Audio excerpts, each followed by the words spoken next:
Hi, I'm Mark, and for the next few weeks I'm producing a series of videos which are just short, talky videos where I give a number of tips, and that's because my regular studio for actually giving lessons and things, that's had to be tore down because I'm in the middle of a house move.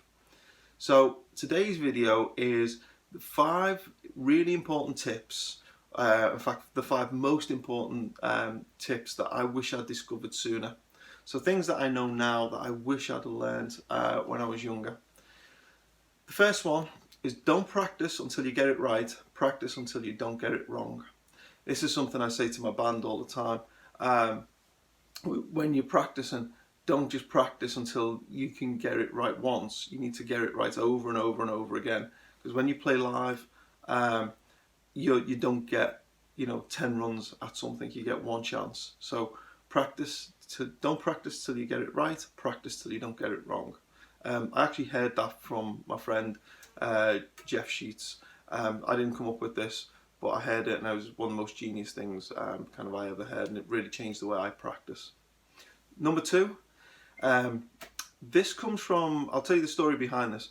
This comes from when I went into a music shop in the early 90s, mid 90s maybe, and I was walking in, and there was on one side of the shop was one guy playing guitar, and on another side was another guy playing guitar, and over one side this guy had a bit of a crowd, and he was doing a lot of tappy stuff, playing some really clever technical things that meant he was obviously technically accomplished.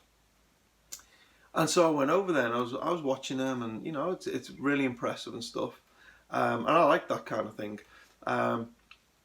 And then as I was walking around the shop, there was another guy on the other side who was just gently playing something really simple.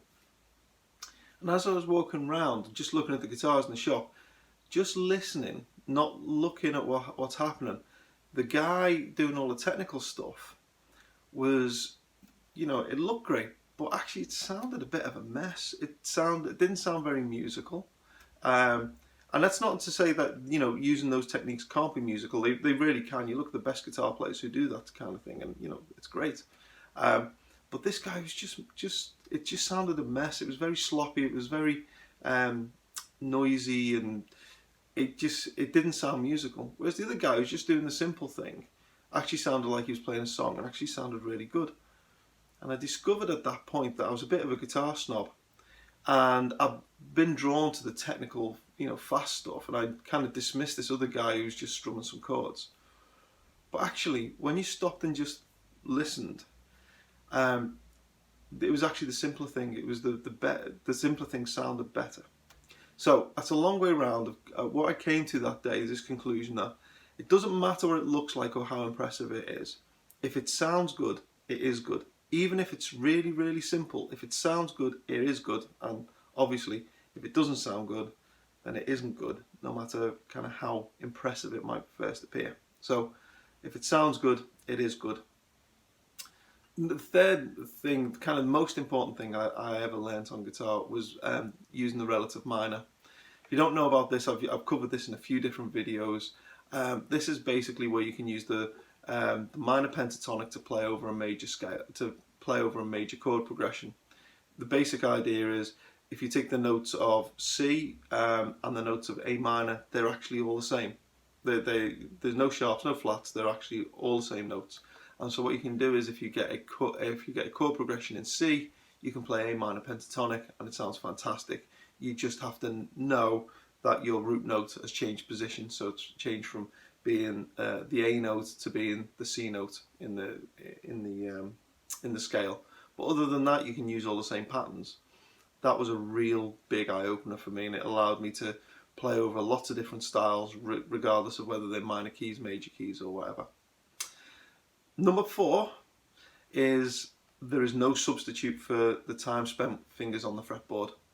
Doesn't matter how many YouTube videos you watch, doesn't matter how many books you read, how many magazines you read. When I was younger, I read tons and tons of magazines. Actually, in this house move, I've found all my old guitarist magazines, and I've got Guitarist, every issue going back to about 1989. And I used to read these things religiously. I also used to buy all the books and learn theory and all those kind of stuff. And the amount of time I spent doing that was time that I didn't spend with my fingers on the fretboard. And actually, the only thing that improves your guitar playing is time spent on fingers on fretboard, because at least 90% of playing guitar is just muscle memory, and you only build that up by playing fingers on fretboard. Okay, number 5, the fifth thing I wish I could go back and tell myself, my younger teenage self, was don't wait to join a band. I always thought you had to be at a certain level. I never thought I was good enough. I never thought I was good enough to play live or join a band or anything. And I wish I'd have just got on and done it sooner. You learn so much more being in a band. You improve so much faster if you're in a band. You play with other musicians. It improves your whole playing. It keeps you focused. There's loads of really good reasons for playing in a band. Not least of which is when you actually get out and play live, it's a lot of fun. And all that time spent, with sore fingers, practicing, suddenly it all becomes worthwhile. I waited way too long to join a band, and I never played live enough when I was younger, because I just never thought I was good enough.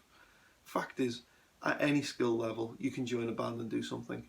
So there's my 5 things I wish I'd discovered sooner. Number 1, don't practice until you get it right. Practice until you don't get it wrong. Number 2, if it sounds good, it is good. Don't be a music snob. Number 3, understand the relative minor scale. Number 4 is there's no substitute for the time spent fingers on fretboard. And number 5, don't wait to join a band. I hope those tips are useful. Thank you to everybody who's subscribed to the channel. Regular lessons will be starting again soon. Thank you to everybody who supports me on Patreon. Hope you found this useful. Please give us a like. Please subscribe. Please share it on Facebook or wherever. Check out my Facebook page. I'll see you again soon.